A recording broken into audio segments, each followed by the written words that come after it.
All right. So hello, everyone.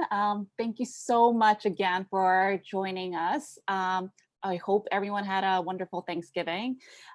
Just want to give you a brief introduction for myself. I'm Nina Kong-Surtees. I'm the founder of Smart Advisory and the hostess of the Sundays at the Studio. I found this company with the mission of debunking the myth of the starving artist, or what I like to call it, Van Gogh syndrome.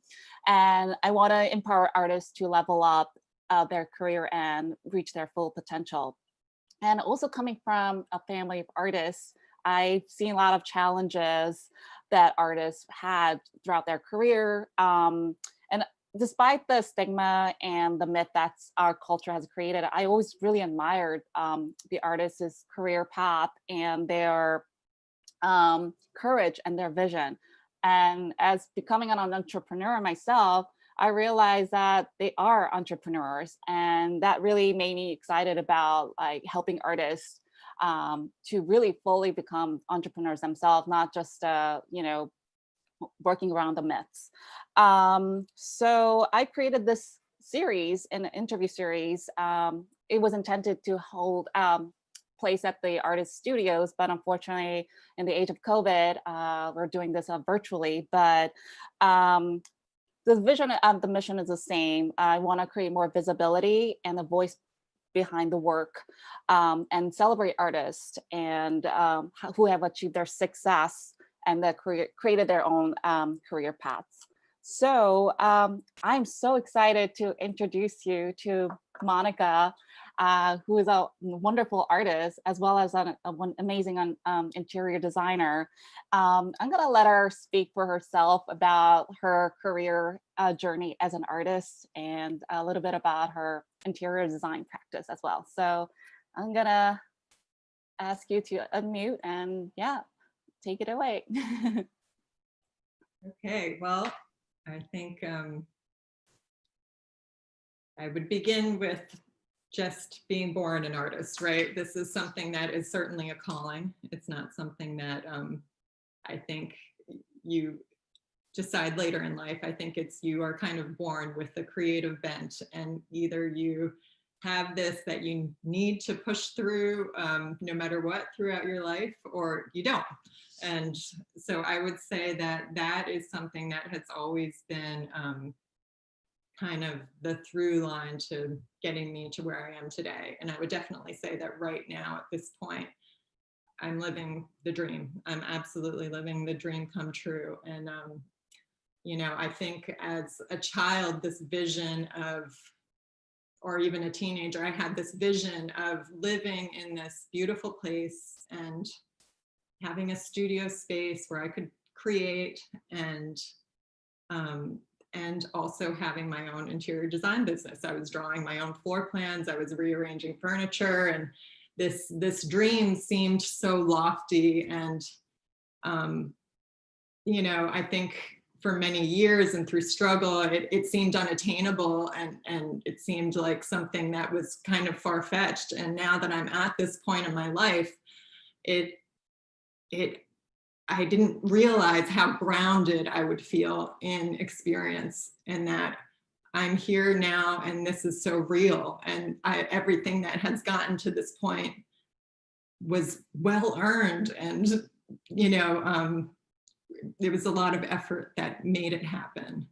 And that to me has been, you know, really beautiful to acknowledge and appreciate in my life, that I made the dream come true. And it's, you know, been birthed in a way that I never expected, but it has been really, really rewarding.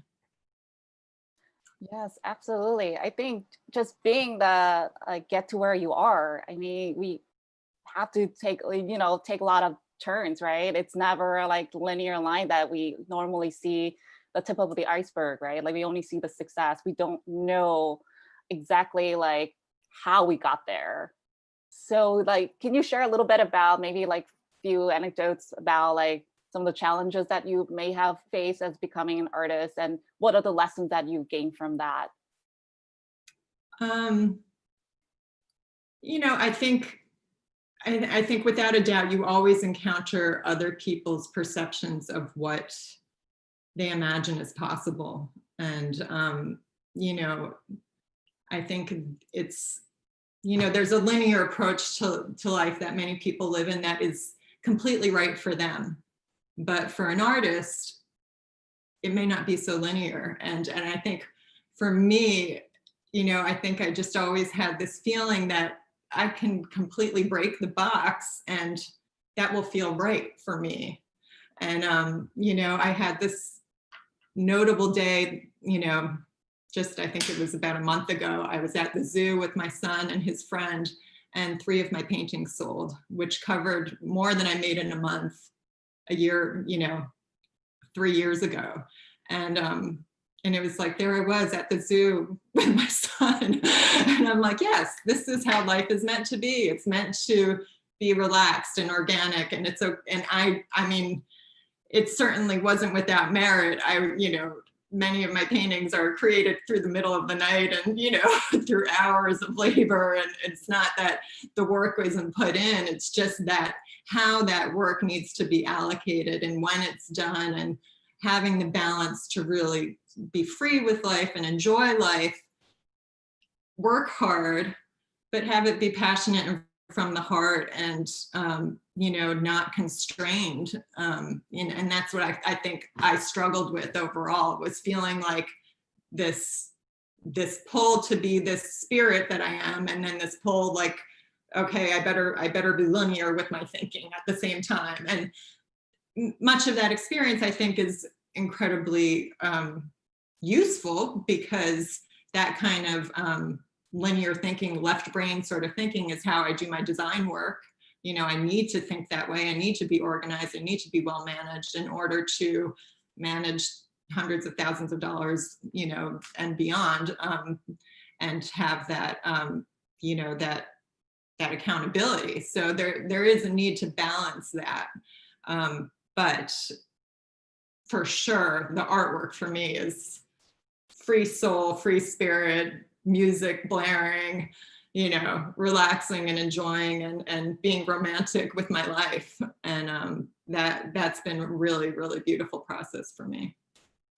Yeah, that's a really beautiful story to hear as well. Like, yeah, like you feel like you're in flow, right? Like when you're in flow, you don't feel like this is work at all, because this is really part of you, and you're, you know, just work, you know, just like whatever comes to you, you just like start creating. And I feel also that, you know, I know interior design involves a lot of people as well, because there's so many components just to like design one project. It takes a lot of effort and organization. And I think having those two things, right, like your creativity as well as like some kind of like project management skills, really helps you, you know, to create more of the works that you want to create. It doesn't like stop you, it doesn't hinder you, and it gives you the flexibility and freedom to actually, you know, live the dream that you have created for yourself. And I think that a lot of inspiration is derived from the interior design work, because of the interaction with people. You know, I really truly, you know, love my clients. And like, to me, it's like, if I'm going to work with them, I need to be able to connect with them in a way that the home will reflect them, it will reflect their space. And then what happens is I'm inevitably creatively charged by that. Once you meet people, and even the people I know as vendors, and, you know, I have some really cool people who are, you know, I get carpet from, or I, you know, place an order over the phone with. There's something about just that interaction that that is definitely inspiring, you know, and helps the creative work for sure. Amazing. I think this is a good segue to really talk about the process of your work. I'm going to share the screen in a second, but I really love the process, how you're incorporating music and be able to personalize, like for your commissions, you actually have your clients fill out some form of questionnaires, and then like find a music for them that would fit their lifestyle, personalities, and then create something that's so unique to them. like, yeah, tell us a little bit more about that process, and I'll share the screen. Oop. Oh, you're muted. Okay. Is you know, that process, the magic that happened for me to create pieces that were started from art and became this process was really, really beautiful for me. And how it began was during a very challenging time in my life. It was a point where I felt we had recently lost a family member, and it was, one of these things that, it shatters you, and it makes you kind of reflect on your own life and think about, where am I going with my life? Life is so short, right? It's so fleeting, right? So what I started to evaluate and feel, this was about 5 years ago, was, okay, I need to redirect the vibes here. Something for me does not feel completely genuine. And I'm always very passionate about music. I actually was the music supervisor on the film that we produced and created years ago. And so I'm always listening. And there was this guy that I was listening to at the time called Xavier Rudd, and he's an Australian singer-songwriter.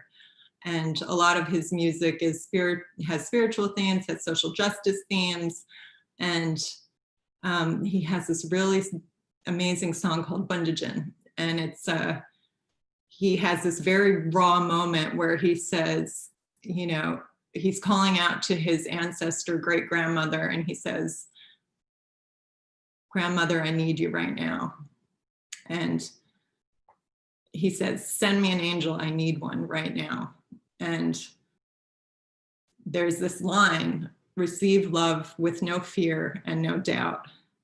And, it was just such a beautiful song to me. And I was, listening to his music continually. And I went for a run, and I came home one day, and I walked up our long driveway, and it's this very kind of elevating experience to walk up our driveway. We have this big incline, and I was out of breath, and the sky was just completely lilac. It was early in the morning. Excuse me. And that moment was so moving and inspiring for me. And the music was just filling my heart so much. And that night, that was the night that I got up in the middle of the night, and I painted. And I created this piece that's in our entry now. And on the back, it says, "Receive love with no fear and no doubt." And that was it. That was the stylistic magic that happened, that combined the music, that combined the inspiration from nature, and gave it this style and life. And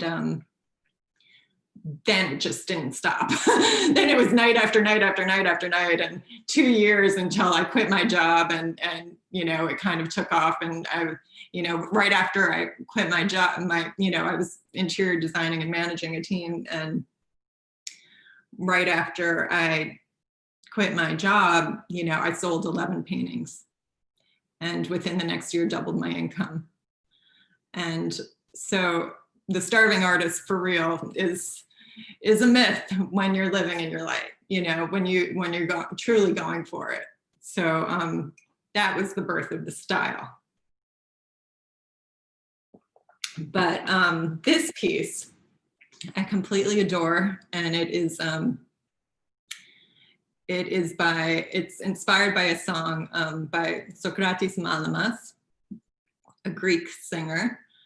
And my father is Greek, and we spend usually every summer in Greece. And this year that did not happen because of COVID. And anytime I hear Greek music, it takes me there. And this piece that I was listening to was so beautiful. And this painting was created really in tribute to these moments out on the water where we're returning from a full day at the beach and we're completely relaxed and just in that state of pure enjoyment. And that's what this painting is to me.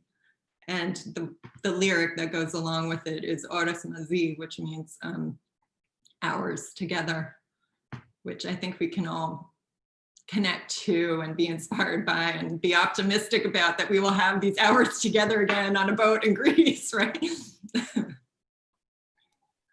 Yeah, I mean, I really love the color palette. It's so peaceful. Like I was telling Monica earlier, like that's one thing I miss about being able to see the work in person. And I'm sure there are some details that the screen cannot justify. Like I would love to see the details of the brush strokes and the texture. I'm sure there's some textures there. So yeah, I mean, it's definitely a hopeful message. I mean, I know this thing is short term. It's not going to be forever. And I think has taught us a lot of things about, you know, our values, and I feel like we're more connected than ever, despite the social distancing. Like we're like really connecting with one another virtually. So yeah, really grateful for everyone joining here, and like grateful for technology that we're able to connect virtually. So in the meantime, so yeah, it's such a beautiful work. Yeah, and just like also segue, I would love to hear more about your recent interior design project, and like I love how you incorporate the artworks into the space, as well as the way you work with artists to commission a work that would like really fit the space really nicely. Yeah, I mean, that is one of the best things about interior design, is that I get to appreciate and acknowledge the work of other artists and artisans. And it's a, you know, to me, I get art, you know, so I get super inspired and excited about other people's work. And not only that, but crafts too, you know, like the craft of furniture making. And, you know, I get ridiculous about it. So I just love it, you know. So when I get to commission work from other artists, it's everything, you know. It's passing forward what I enjoy so much. So to me, you know, I love to, you know, if it's not something that's already existing, a piece that they already have, it's usually because there's a dimension that's needed or a color palette that's needed for the actual interior. I'm sorry, I'm all of a sudden my throat is, excuse me. I know. That's what happens if you're the guest. I live with a couple of guys who talk all the time, so now it's my turn, and I'm not used to talking so much. So,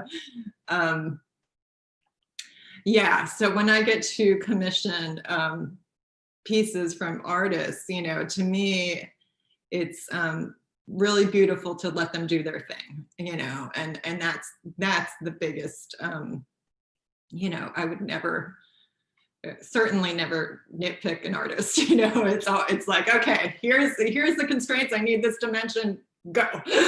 You know, and do your thing and be charged and be inspired and let it happen.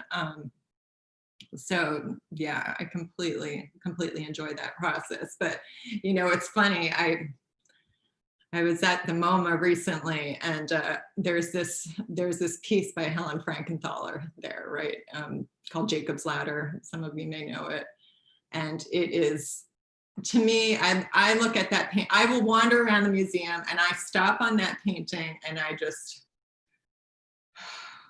and if you know the symbolism of Jacob's Ladder, it's, you know, where Earth is connected to heaven, and I look at that painting and I say, exactly. That's exactly how it feels to look at the bridge to heaven.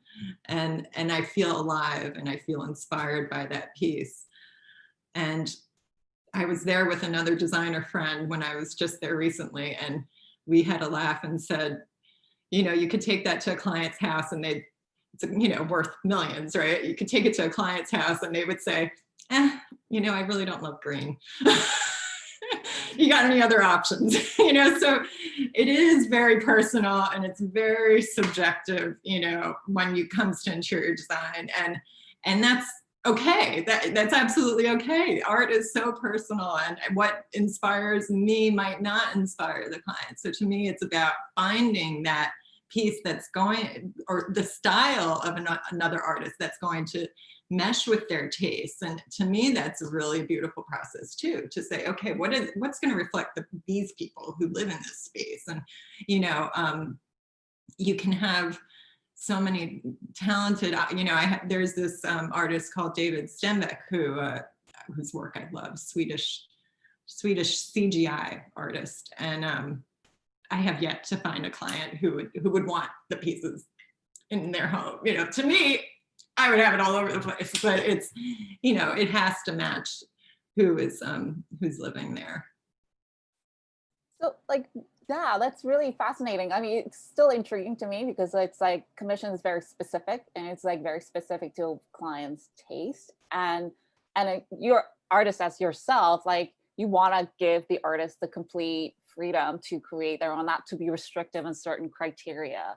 So how do you get around that? Like, how do you find like a work that really fits into your client and their space? Well, when it's commissioned, you know, you're going to say, okay, look at this. This is the other work of this artist. This is where we're going, you know, and they're going to trust that if they like the other pieces, they're going to like, you know, what else is going to happen from this artist. So, I mean, that's what you do. You show, you know, what's been created before, and then, you know, let them react to that, and then say, okay, go, you know. But And yeah, you have to have the client has to trust the vision, or, you know, or it's not going to work out. But, you know, that's my job, is to make sure that they're on page with it. Yeah. absolutely. I'm also curious about how you work with your clients in terms of the like creating a work that's unique for them as well, and as a commission, as an artist. Like, how do you work with them? What's your process? Can you share a little bit more about like Yeah. what kind of questionnaires are involved? Yeah, the questionnaire is a lot about, I'd like to get to know the person. So there are questions like, what foods do you like to eat? What smells do you like? What time of day do you like? Where do you like to travel to? These are things that I like to get to know. And I always ask, you know, song choices. And, you know, when I get these song choices, I start listening to them, and it's like, I have to feel it, you know, and you know, it's usually there's three, and usually there's one where I'm like, okay, that's the one. And there's just something that I start feeling the song, you know, and then, you know, the place and the color palette and aversions to certain colors. I had a guy who said that he loved milk, that milk was his favorite food.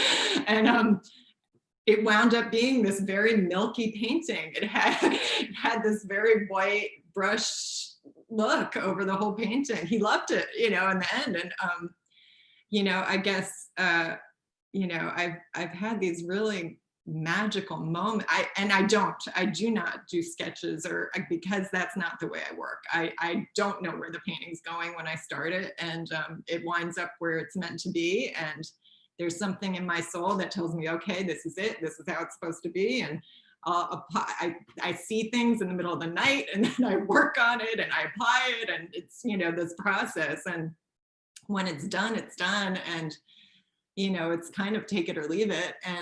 But what I do is I don't require them to purchase it if they're not happy.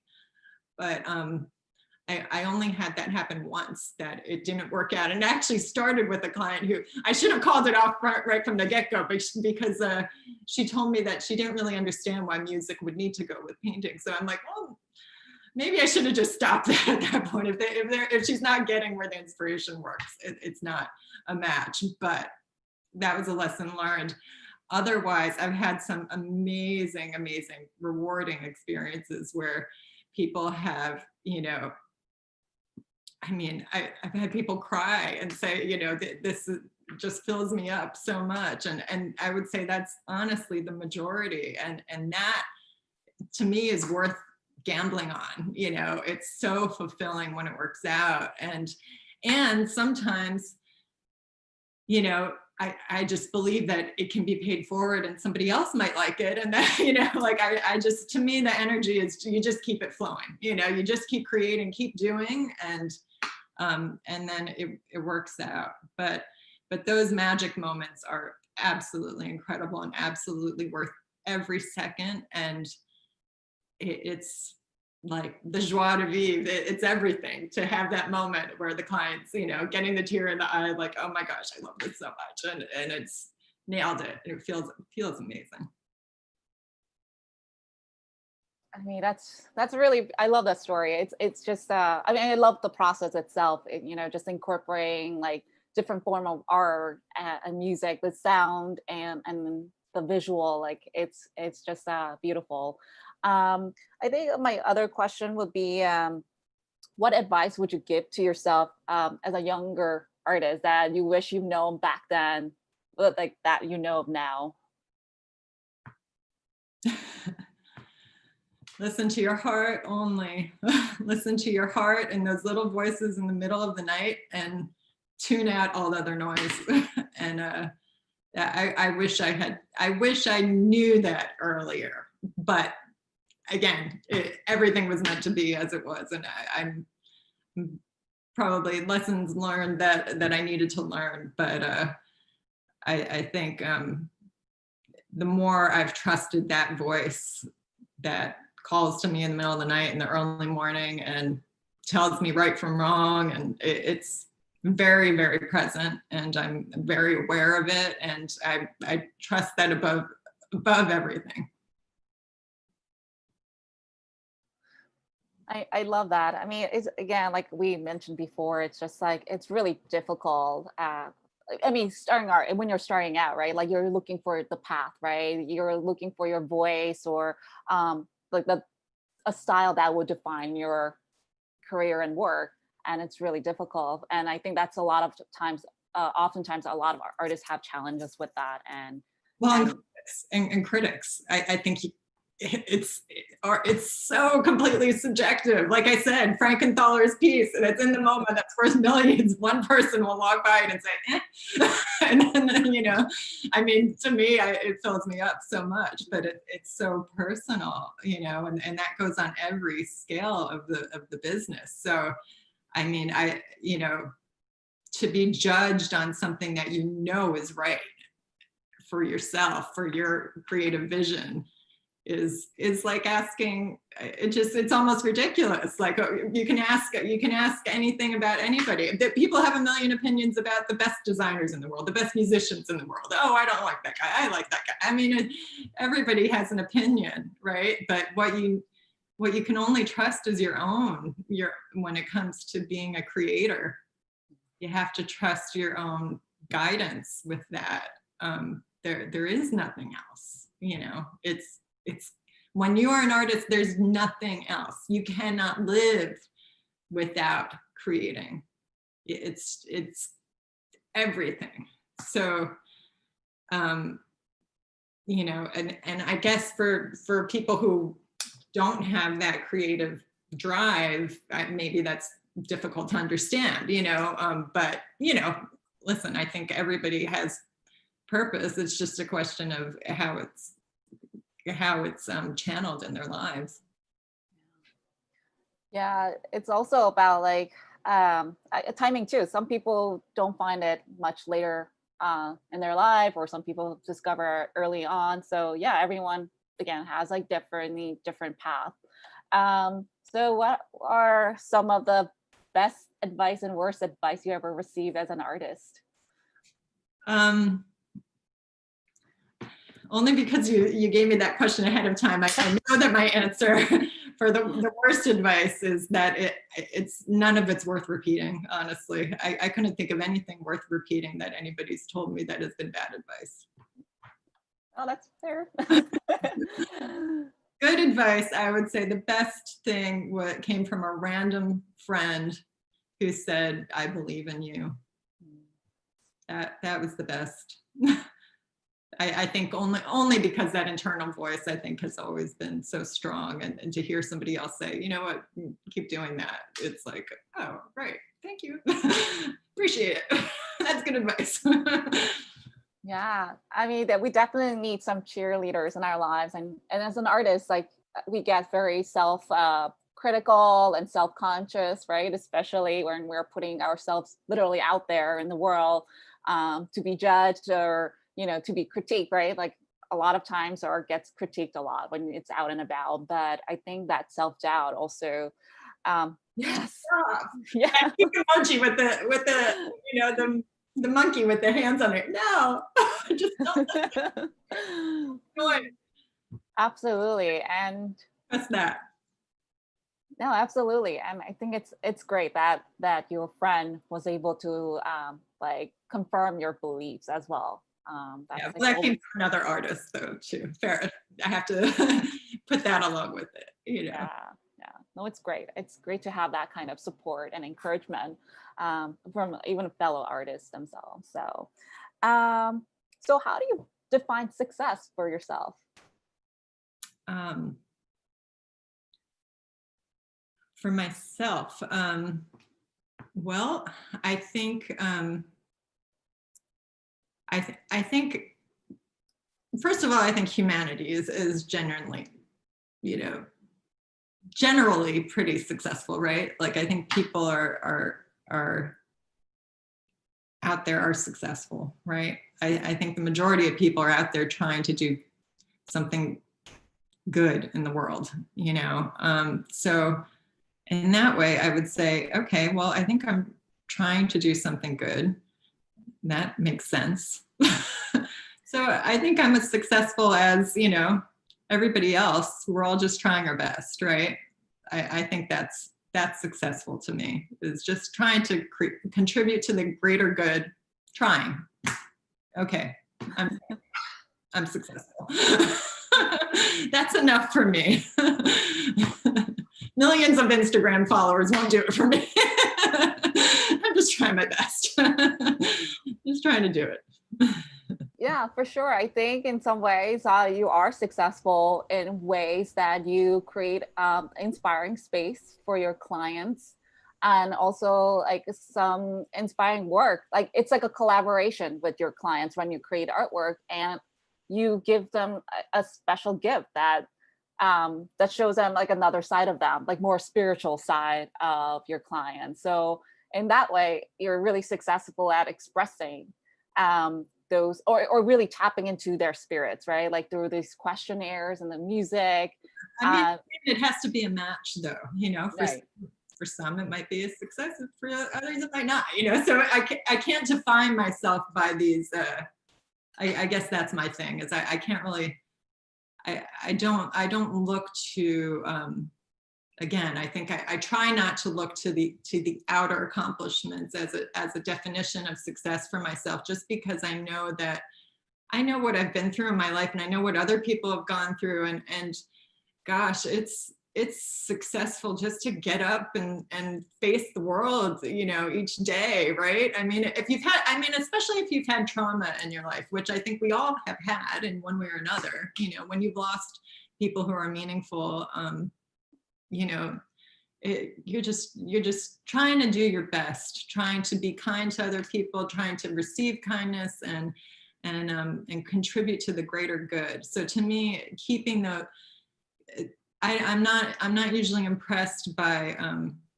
listen, I mean, I guess, yeah, there are moments where I'm like, oh wow, that's really cool that person accomplished that, but does it define them for their life? No, because it's fleeting, right? You can accomplish the greatest success and then the next day it's over and you're on to something else. So and I think in anybody in any industry, it's hard to be judged that way, because I think we're all in this together. We're all the same. That's how I view it. Let's just try and get up each day, do good, take care of my child, make sure he's okay. Please be okay. Right? That's successful. No, I think you said it right. Yeah, I think you definitely were on point in terms of like being more kind to each other, especially nowadays. I think despite the social distancing, I think we need to be more, more thoughtful and more kind to one another and be respectful, right? In terms of making sure everyone stays safe and healthy, whoever you encounter these days. So yeah, definitely. Greater good. Then we're all successful, right? Yeah, definitely, for sure. So, so how can people connect with you, like in terms of, to reach out for your work or like inquire about some, like, how do people work with you in terms of like interior design or the commission that for your artworks? Just as far as communication, like what is the best way to reach me? Yeah, best way to contact you. My website, mygingerland.com. That's the best, that's where my work can be seen and I can be reached through there. My phone number and my email are supplied there. No, that's great. And what's next for you? I know there's some exciting event coming up next week, so if you don't mind sharing that with everyone here and beyond. So Yeah, the Mark Twain Library, which hosts their annual art show, their the 48th annual art show begins next weekend, and as kind of a prelude to that, I'm doing a virtual event touring the home that I designed in Sands Point, and talking about bringing art into the space and how it works there. I think it's really lovely because the house is on the water, and it's really a special place that's filled with a lot of love. So yeah, I'm really looking forward to that. And what else? I have a great Led Zeppelin tune that a client gave me that I'm jamming to right now. And I just sold the painting today as well. So yeah, that was nice for a Sunday. amazing. I'm get home in my jammies, right? Yeah, So, that's awesome. living the dream, living it. That's really awesome. And can you tell us a little bit more about the recent project that you did in Sands Point? Or do you want to like save that for the event next week? What would you like to know? Just like the process that you work, to create that space and how you incorporate the artworks around that. Yeah, and how long did it take you to like work through the entire house? Dream project, dream client, who of course now is a very dear friend, and I think that's obviously the most rewarding thing in the process is that she loves the space and is so happy there. And I think the whole project took about a year, and was over $1 million budget, which is something to manage. And I think stylistically it was a dream because she completely trusted my vision, and that's everything. That's the creative flow, including letting me run with a huge rope sculpture over her fireplace that I designed, and having that created was a dream come true. And one of Gabriella's pieces right nearby, and yeah. And so the whole project, I think, was dream come true for sure. And again, that's mostly due to the trust that she put in, and just let me, when clients just say yes, do your thing, that's a wonderful process to be able to create something for them that's unique to them with their complete trust. So how do potential clients find you usually? Like, how do they find you to like create a special artwork for them or the interior design? It's mostly been word of mouth with me, very personal, very interconnected, very much a web, so that has been how my business has been built. And you do the right thing with one client, they're going to tell you their friends, so that really works out nicely. I certainly conduct myself with a 100% integrity and honesty and communication and follow-up. So I think that leads to a good reputation from person to person. So yeah, it's not usually someone random. It's usually somebody who is very connected to people we know. No, that's wonderful. I think that wraps up our interview, and I'd like to take a question from the audience. I did receive several series of questions from Kathy. So the first question is, how long does it typically take to finish a painting? It usually takes me a few weeks just because I layer. So it's like I'll do one thing one day, and then the next day I'm putting something else on. So it's usually a few weeks. And the second question is, when and where do you feel most creative? Oh, I'm most inspired in Greece, without a doubt. Without a doubt, that's my just free reign. That's most alive in Greece. But I'm very inspired here in my own home in Reading, and the trails that are nearby, and the sunrise. It's so beautiful. The woods are beautiful. So there's so much magic, the 9 turkey who walk through my yard. It's really beautiful. That's wonderful. And the last question, the third question is, how do you motivate yourself to be creative when you don't feel creative at the moment? That's not a problem I have, fortunately enough. I think I do have plenty of other problems, but creativity is not usually one of them. I'm so inspired by music that if I don't know what to create next, I usually just start playing some music, and I'm like, oh, this is good. And then I just and then I get out a canvas. Next thing I know, I'm playing. So yeah. That's very easy for me, thankfully. Anyone else have a question?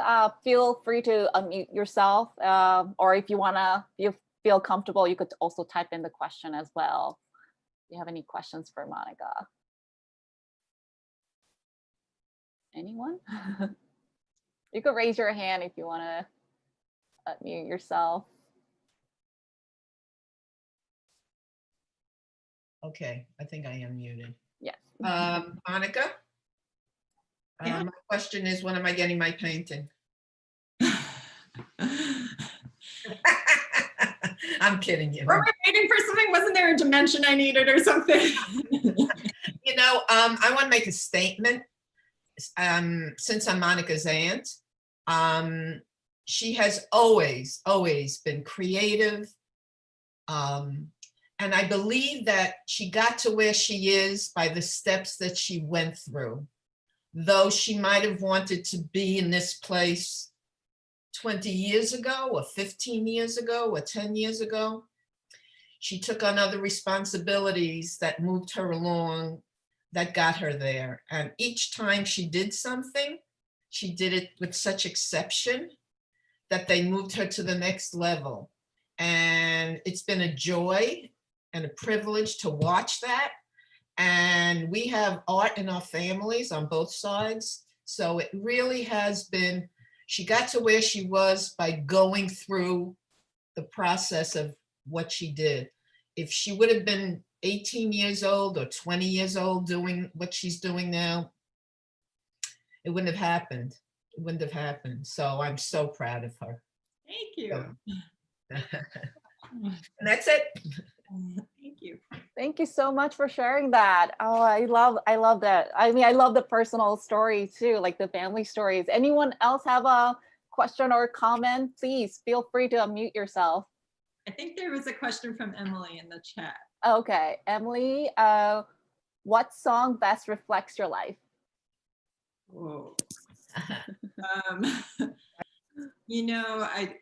Only because that one that I mentioned, that's actually in our entry, that the one that was receive love with no fear and no doubt, that people react to that painting. And I think that's one of the things that has been the most magical to me through the process, is that people have chosen paintings based on the image, that the lyric behind it wound up completely connecting to them in really deep ways, which was, again, just kind of charged the flow even more. It was like, oh, this is a cool game. I really like this. This complete. I mean, my sister chose a painting. I gave her the option to choose a painting, and she wound up choosing one that was completely about a father-daughter thing, and we happen to share the same father. So I mean, it was like, you know, just very magical. And you know, so for me, that song, with this very deep call, it was a call for spirit, you know, and it really, to me, that painting really represents a birth of this new life for myself, right? And we as mothers, right, you know, obviously we're very familiar with birth, but to birth ourselves is a whole other thing. So that painting is very, very, I've told Brian a million times, it does not leave this house. that painting does not get to go. Yeah, it's so true. Especially mothers, I think we definitely focus on, you know, focusing others, right? Like especially our children, and we sometimes forget about ourselves. So it's always good to reconnect with ourselves and be able to, you know, create something for ourselves as well. It's not just for everyone else in the Yeah, well, family. you have to, you know, as a mother. I mean, it's like this continual, like, I have these moments where it's like, I just can't possibly serve someone else anymore. I feel so, you know, you feel this thing where you're just constantly giving, and you have to reclaim yourself. Right, In absolutely. order to be a better mother, right? Yeah, absolutely, absolutely. And then you need that, like, also creative energy as well. Like, you know, like after, you know, you have to fill your well as well. You can't just give something out of the empty well. So you have to fill your soul in order to give it to others. So that's a good message to take away. Anyone else before we stop the recording and call it a day? Anyone Can else I have just any?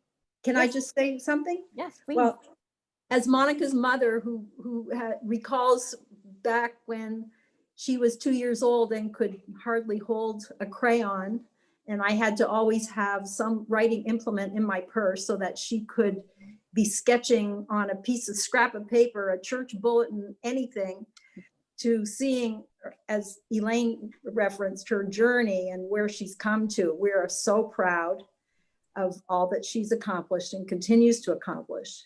And we thank you, Nina, for giving us this opportunity to hear her talk about it in a way that we haven't really heard her reflect on the whole process. So we thank you for this. Oh my God, it's my pleasure and such an honor too, and meeting Monica's family and hear about, you know, your version of her journey. That was something I have not expected. So I really thank you for everyone for you know, sharing your stories with us. Thank you. Thank you, Nina. I really appreciate it. And I completely agree. I think that your message is so really great. And I think, you know, I'm certainly not starving. So there is a life to be lived as an artist without, you know, without feeling like there's something wrong with doing it. There's nothing wrong with it. Go for it. Enjoy your life. Be creative. It's okay. Yeah, thank you so much for being the living example of that. Yeah, because not a lot of artists have that. So no, really, thank you for that, and thank you for living the dream and creating more beautiful artworks and creating beautiful spaces. So really appreciate that. Yeah, well, listen, I love connecting to more artists, and I would love to see more. And I'm looking forward to seeing all of your interviews because it does expose me to more artists. So great opportunity to bring into the interior design work. So thank you. Definitely, thank you. Lastly, anyone else? Last call before I stop the recording. Anyone? Thank you. Thank Great you. presentation. Thank you.